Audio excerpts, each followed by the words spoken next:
Hey everyone, welcome back to Humanities 110. Today I wanted to give you an introduction to the humanities and some of the central questions that we cover within a humanities class. And a lot of the art that we're going to take a look at today is going to come from Rembrandt. And Rembrandt is the ultimate artist, humanist. He's constantly investigating himself. He was the inventor of the selfie. Not really, but he did really like to paint his image over and over again. And part of that is because he's trying to be introspective and to try to understand where he's at and to connect his relationship with the divine. And so part of his investigation is not an investigation of some kind of arrogance or pride. It's more of him trying to understand who am I, why am I here, and where am I going. Some of the central questions that we've already talked about are central to the humanities. Taking a look just by way of overview today, we're going to take a look at the question, what are humans? We've talked about that in our Zoom meeting this week. Wanted to pick up on that and give you some food for thought as we take a look at some of the big ideas that are out there from others, from philosophers, about how they've distinguished what is a human being versus how are we different from other species of creation. And I've outlined here just to help you with your notes. Some struggle with what to take notes on. They're not really sure. These are some of the four main points as we take a look at what is humanity that I want you to make sure that you jot down in your notes, and you might see them again on, for instance, an upcoming exam. And so I've done this for you to kind of outline your note taking, so you know what are the main points that you're going to derive from this. And then we're going to take a look at the point two is what is human behavior? Why do we behave the way that we do? What motivates us? And we'll take a look at some of the ideas with Nietzsche, Machiavelli, Freud, and Frankl. Again, I've outlined those. Those are some of the ideas, some of the big thoughts I want you to think about as we move forward that you might see again at a future date. And so one question that we asked during our Zoom meeting this week is if someone was to come up with you or come up to you and ask you what is humanity, what is a good definition of human beings, what would you say? And a lot of times, a lot of people respond to that is, how are we different? Well, we're spiritual. We're created in the image of God. That's what distinguishes us from other beings of creation, and that's certainly that's a great answer. It's a valid point. And then as we get into a little bit deeper of discussion, we start to think, well, what else, separates us? And part of it is intelligence, right? That the ability to have these, the ability to think and to reason is what makes us somewhat different. But again, we're going to see how complicated that question really does become, because what does that mean if someone doesn't have, a higher realm of intelligence? For instance, there was a case in Florida during the early 2000s, Terri Schiavo, and she was legally declared brain dead. And the question was whether the family could or should pull the plug on her, or whether they should sustain her, because the only way that she could live is on life support. Her husband wanted to move on with his life and wanted to end her life, but her parents did not. And so there was a big court battle in the early 2000s about what they should do with Terri Schiavo. And so that question of when does a human being stop becoming a human being, right, with that idea of intelligence is something to think about, right? Another one is that we have the ability to create language. That's another one. However, right, there are animals that have intelligence, right? I've seen video clips of, I think it was a crow, or maybe it was a raven, I don't remember. But anyway, it was a blackbird that would take a nut and drop it in the middle of a busy intersection, and then fly up to the telephone wire, and wait for a car to drive over it. Once the car drove over it, then the bird would swoop down and eat the nut inside the shell, right? And so that is some critical thinking, right? That is thinking about a cause and effect relationships and thinking how to accomplish something using tools in order to get something done. And other beings have communicative abilities. Dolphins and whales, we're learning, have the ability to communicate. We're learning that bees and ants have the ability to communicate. And so communication is not something that's necessarily unique to humanity. And so again, the idea of what distinguishes us starts to become a little bit murky as we dig deeper into it. Some people then say, well, the ability to have morality is what distinguishes us, right? So as that lion is chasing down the gazelle on the the savannah of Africa, it's not thinking, as it jumps up to grab it, should I be vegan, right? It's not really having that moral kind of thought. It's just attacking and eating, right? And so there is a sense maybe animals don't have the same morality that we do. But I will say this, right? When I come home and my dog, I have a little tiny Maltipoo. When we come home and she's done something wrong, she has her tails between her legs and she's hiding out in the closet, right? So she kind of gives herself away. She has a guilty look on her face. There's a sense of, morality. I don't know. Some people might say that that's just, fear of punishment or whatever the case may be. But in some ways, that is morality, right? Morality is the fear that we've done something wrong and now we have to face the consequences, right? So as we think about how are we different from other beings of creation, as we really delve into this, it becomes much more complicated than just a flippant, response of we're this way and no other being has that. Because as we study biology and study other beings of creation, we're starting to learn that there's a lot more complexity to other organisms and a lot more similarities than we initially thought. But I want to take a look at a couple of main points as we think about this, some bedrock to build upon as we think about how to distinguish us between other beings of creation, because that's really the fundamental core of the humanities, right? Who am I, right? And it says in D&C section 93, man was also in the beginning with God. Intelligence, or the light of truth, was not created or made, neither indeed can be, right? So according to D&C, I want you to think about, what is it saying humans are, right? At the very core, we have this intelligence. And that's what God used to make each one of us. So again, thinking about our discussion from the last classes, we were taking a look at Bartholomew's song, right? What does that mean that God has made us from this intelligence, and what are we then to do with it? What is our responsibility as we magnify that? And so as we think about what distinguishes us between other beings of creations, maybe the level or the degree to which we have intelligence, or that light of truth, right? So that's interesting that it's not just intelligence, the ability to have knowledge, right? Google has the ability to have a lot of knowledge, but it's also truth. The ability to have the light of Christ and then make that discerning choices that makes us different from other beings of creation. So something to think about. As we go through today, I'm going to show you a lot of Rembrandt here, because he applies to a lot of this. And I just wanted to center around one particular artist to apply how we use these ideas, these big questions, and then apply it to the arts. And Rembrandt's The Anatomy lesson here is mainly focusing on human intelligence, celebrating the ability that humans have to dissect here a cadaver, and then he's instructing this around other doctors to show how the body is made. We're using science. We're using our ability to study our natural world and environment to then build on, to then solve other medical problems and to solve disease and illness. And so that using that intelligence for good, although we can, right, everything has its opposite, use it for negative aspects as well. Thinking about another idea to this is Aristotle, right? And so at the far right-hand side, you see a bust of Aristotle. So it's amazing to me that we still have, the images of these great philosophers, right? And so it's kind of interesting to have that. He says, the power of speech is intended to set forth the expedient and inexpedient, and therefore likewise the just and the unjust.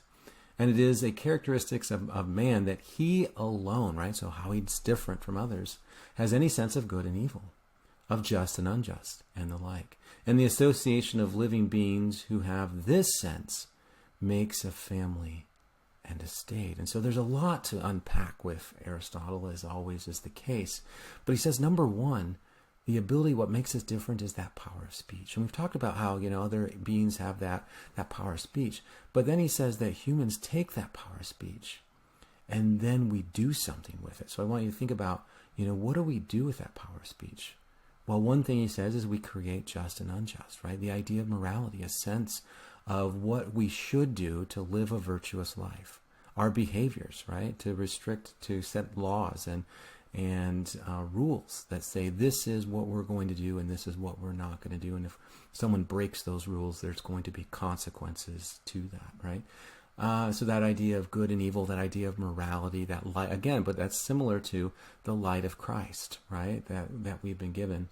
And then he says even further than that, we then start to have associations of living beings who have the sense of family and a state. And so then we use that morality from the power of speech that we have to then develop a sense of a family and then a sense of a government, to say how we're going to, come together as a community and share ideas, to share thoughts, to share this human experience together, and then to share a meaning that creates this meaning to life.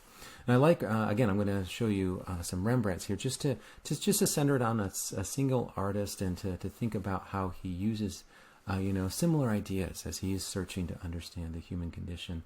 This is Christ preaching, and so using that power of speech to teach morality, to teach lessons to those around him, and to instruct and to create a sense of a community, right? A community of Christians to follow, as a sense of family, to share ideas. Taking a look at Hawking and Randall, I want you to think about what they say about this. They say, there is no sure way of telling what animals are thinking about, but it seems safe to say that human beings gives more thought than any other animal to himself. He alone keeps diaries, writes histories, makes innumerable comments on human nature, and develops such sciences as psychology and sociology. And so we don't see, squirrels out there keeping the diary of their day or writing the history of squirrels or whatever the case may be. But what we do see is that humans are concerned about that. And we're not just concerned about who am I and where am I going, right? That's part of it. But we're also thinking about, how do I factor into who came before me? How do I factor into those who are coming after, right? So that sense of trying to place ourselves in history, to place ourselves within a community, gives us a particular advantage over other species who just are focusing on survival, right? It's just focusing on living day to day. Humans that kind of take that to the next level and think about, what does this mean, right? How do I fit into this overall narrative of what human beings mean? And so we say, again, a self-portrait from Rembrandt here, thinking about himself and thinking about how he fits in to the human condition and to those who came before him. And then not only that, but leaving a legacy for those who come after him, to see his studies, to investigate his meaning. And we'll take a look at, in the next couple of weeks, art and how to begin analyzing art to understand what techniques he's using to create that meaning and those effects. And then taking a look at Plato, we'll kind of leave off with our discussion of what is human beings before we get into human behavior. That'll be our next section. But I wanted to leave off with Plato. And it's kind of interesting, the ideas that he says. And I want you to think about how close each of these have to truth, right? What kind of gospel truths do we see from these? And I want you to think about Plato in particular with that. And he writes this. He's actually writing. Plato writes a lot of the ideas of Socrates, because Socrates didn't write ideas down. He just have the recordings from his students, like Plato.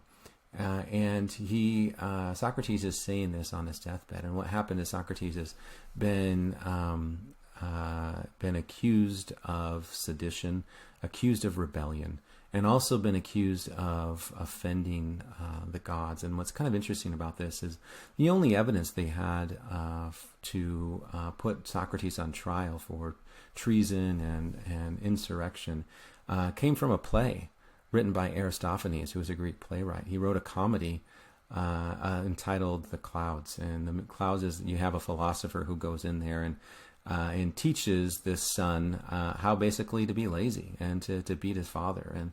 And it's mainly mocking, the character that he's depicting, the philosopher, is similar to Socrates. and he uses his rhetoric, he uses his words in order to gain advantage over people to his own, to manipulate and to beat people into submission.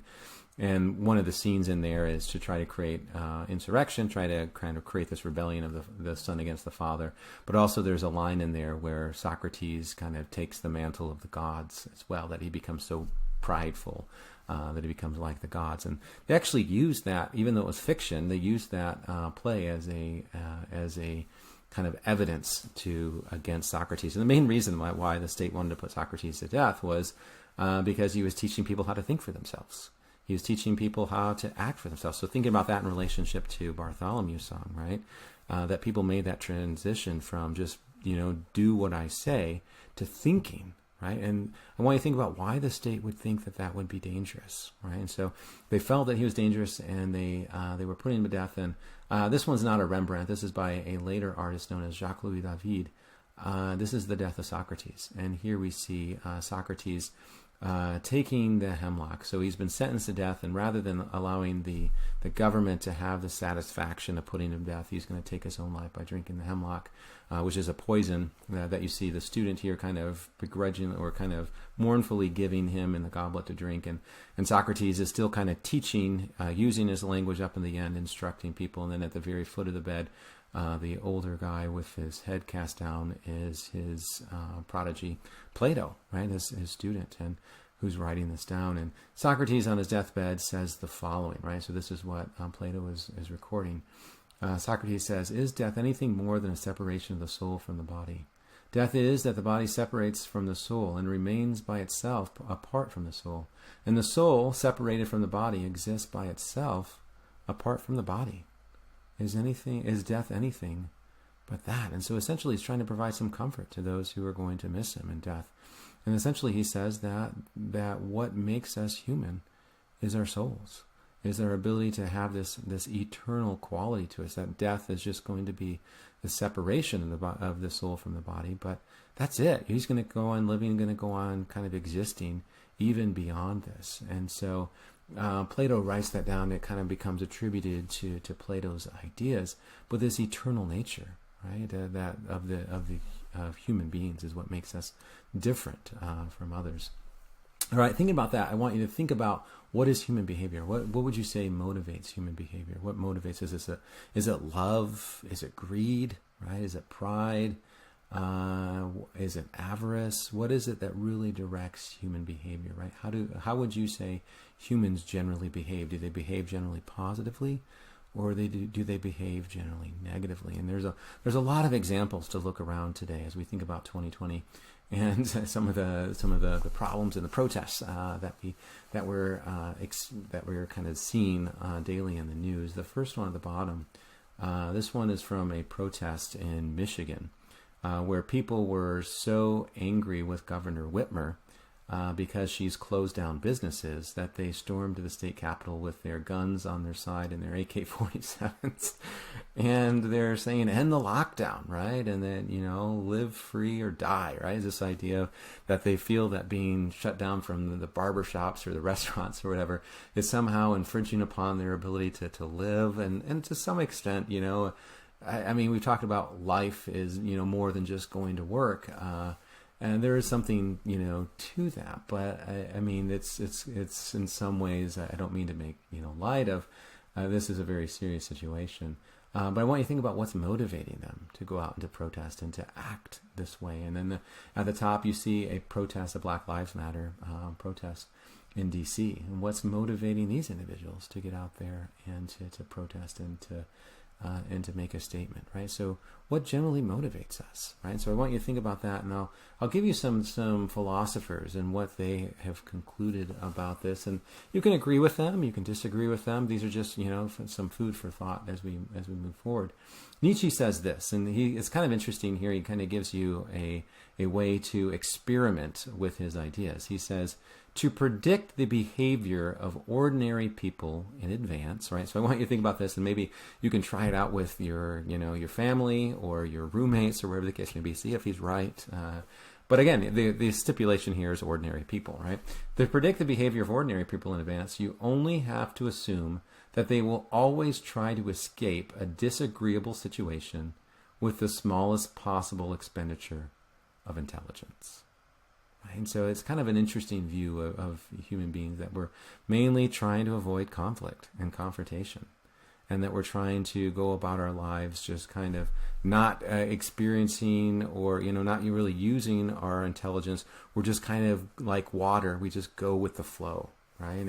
And so he suggests that, there are different people. There's extraordinary people that might be different from that. But he says the ordinary person is mainly just going to go with the flow without really thinking about it, because that's the easiest thing to do. And I want you to think about, do you agree with that? Is he right? Is he wrong? Is this an oversimplification? I don't know. Something to consider. Maybe you can try it on your siblings or whatnot, just to see what happens.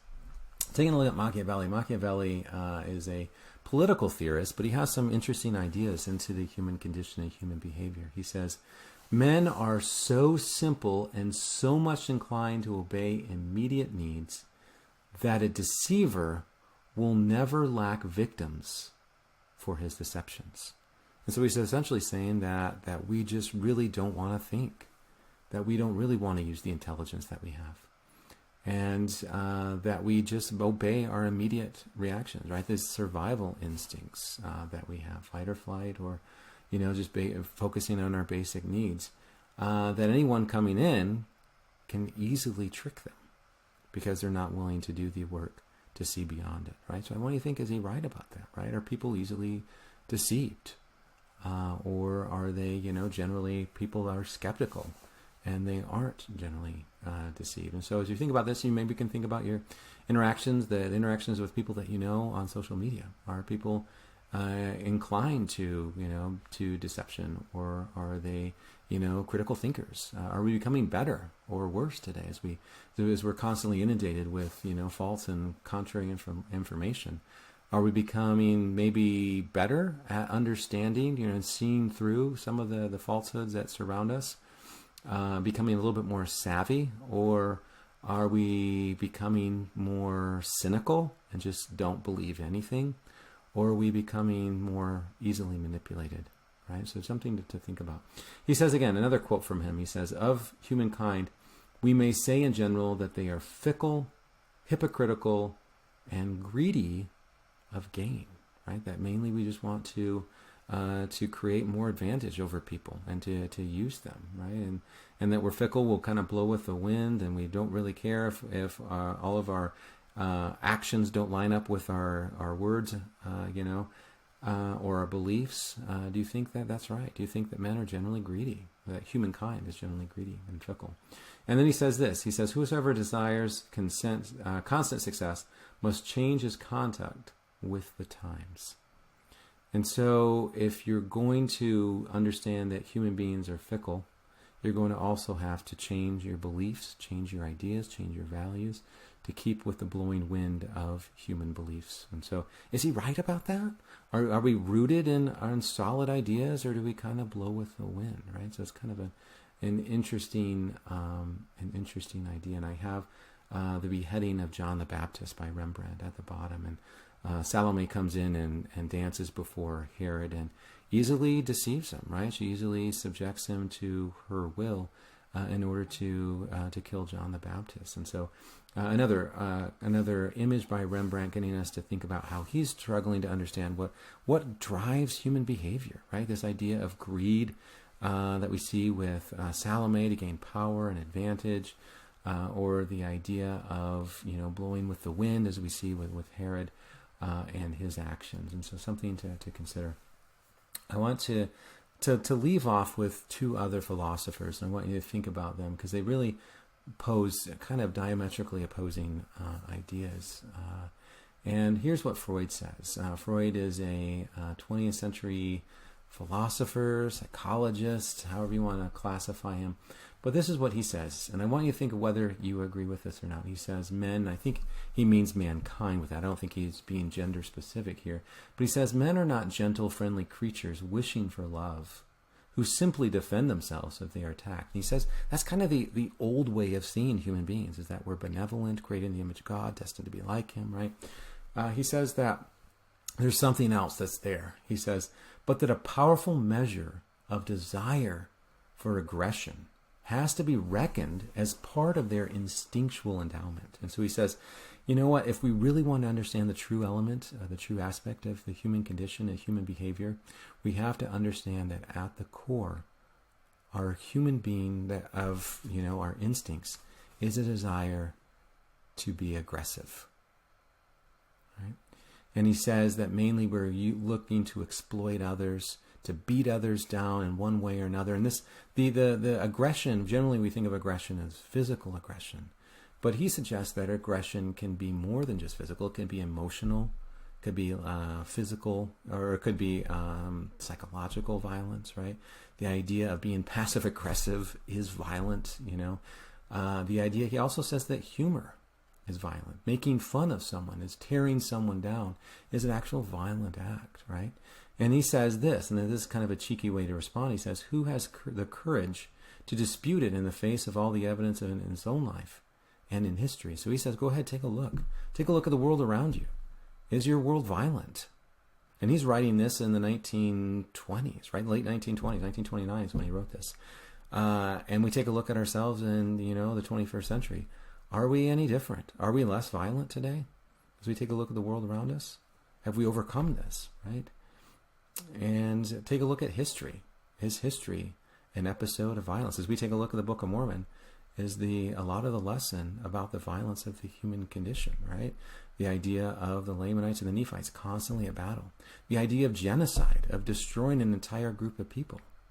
Is that not violent? And so an interesting understanding of the human condition as we take a look at the world around us, right? Is there part of the instinct? Is there something that appeals to us as we take a look at the Avengers and the violence in the media that's around us? Is there something that appeals to us about these, the entertainment that we fill our lives with?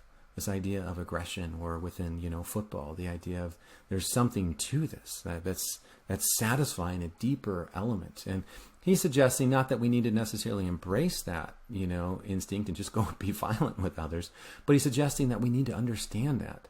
And then we need to find positive ways to be able to work through that, right? To find outlets for that. Otherwise, it's going to be a powder keg and then spill over into wars. And he's mainly influenced by World War I and all the violence and death that resulted in that. But we can also see that in, current battles today. Here we have a conflict in Syria, and then the violence that surrounds us. And so another way to think about this is, is he right? Is he not right about the violence of the human condition?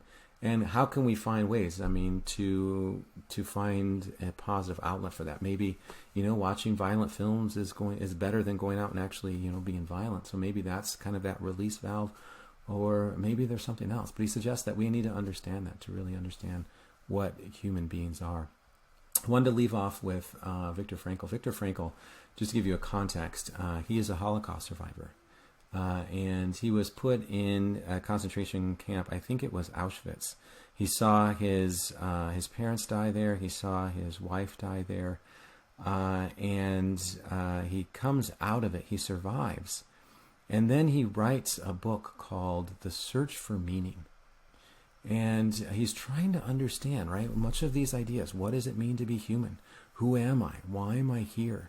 And he tries to understand. He tries to define what is human behavior and how are humans different from other beings of creation.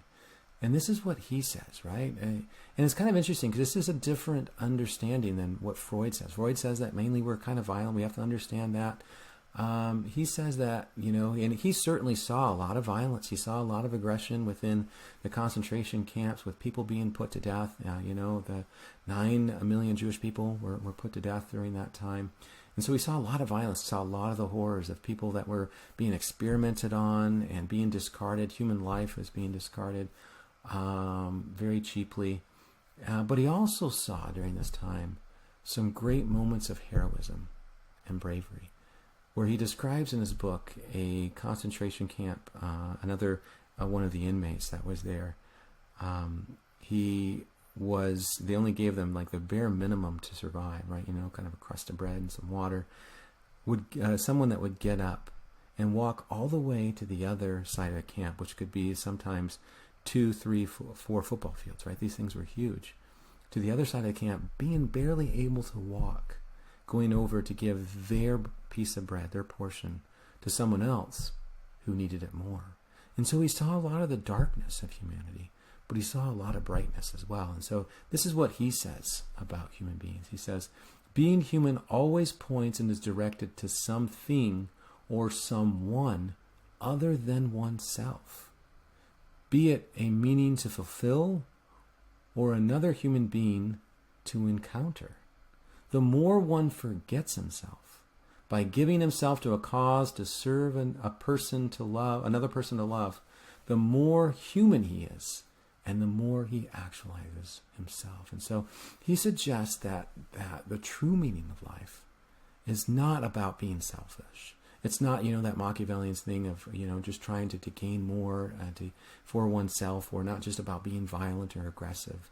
He suggests that true humanity is when we sacrifice ourselves for someone else, to a cause bigger than ourselves, to something more than what we currently have. And it's kind of an interesting understanding that someone that comes from the concentration camp you think might be bitter or angry, says that no, this is truly what humanity is. These other elements of human beings, right? We would say in the church, we had just described that as the natural man.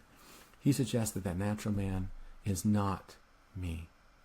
I seek to be beyond that, and to seek to find ways to go out and to be better, to make life better. And that's what humanity is. And so it's a different understanding. But what we see here is not necessarily a unified vision of what human beings are and what they should be.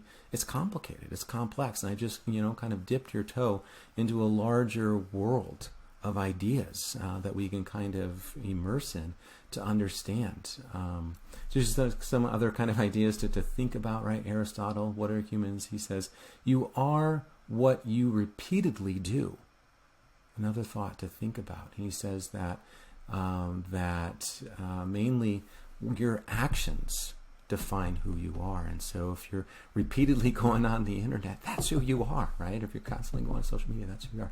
Or if you're repeatedly studying and kind of pushing yourself, then that's who you are. Or if you're focusing on, as Viktor Frankl says, on others and serving others, then that's who you are, right? You are what you repeatedly do, not just do every once in a while, but what you actually do.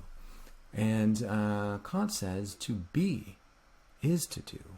It's a different kind of essence, right? So to be is to exist. And to exist is to try to understand who we are, right? And so that's kind of another kind of thought to think about, right? To be is to do. That we need to kind of actualize our being through our actions, kind of building upon Aristotle's ideas. And Nietzsche says to do is to be, right? So it's kind of building on that. It kind of gets back to Aristotle on that idea of we are defined by our actions. And so if that's true, I want you to think, this is kind of the self-reflection portion. What do your actions say about you? Who are you? Right? As you kind of list those out. And then to leave off with a great 20th century philosopher, Frank Sinatra, he says, do be, do. So another way to kind of, what do our actions say about us? What did our actions say about humanity? And Frank Sinatra, I mean, he did say that, but he was just, those are filler words for a song. But I just to leave off with a poem by John Donne, and he says this about humanity. He says, no man is an island entire of itself. Every man is a piece of a continent, a part of the main. And as we think about these ideas, it's particularly important to think about them in the midst of a pandemic, right? As this idea of kind of connectivity, that we're all together, even though we feel separated now due to social distancing. There is something that brings us together as human beings, that this desire to come together. He says, any man's death diminishes me because I am involved with mankind. Very similar to what Viktor Frankl is saying about this idea of connection. And therefore never send to know for whom the bell tolls, it tolls for thee, right? So every time someone would die, John Donne's writing this in the Middle Ages, every time someone dies, they would ring the church bell, right, to let people know that someone else has died. And so as he kind of concludes here, he says, don't tell me who's died, because we've all died, right? We're all kind of in this together, this idea of connectivity. And so just some thoughts to think about as we think about what is humanities, as we think about how this applies to us in 2020, and what are we to do with these ideas? How do we think about connections and bringing these ideas to our contemporary world as we try to understand kind of the chaotic year that we currently have. Just some food for thought as we move forward, and something for you to consider, right? You kind of, what I would like you to do is you take notes on this, is then to reflect on your own ideas. What do you agree with? What do you not agree with? How can you build upon those ideas, right? And so just some food for thought.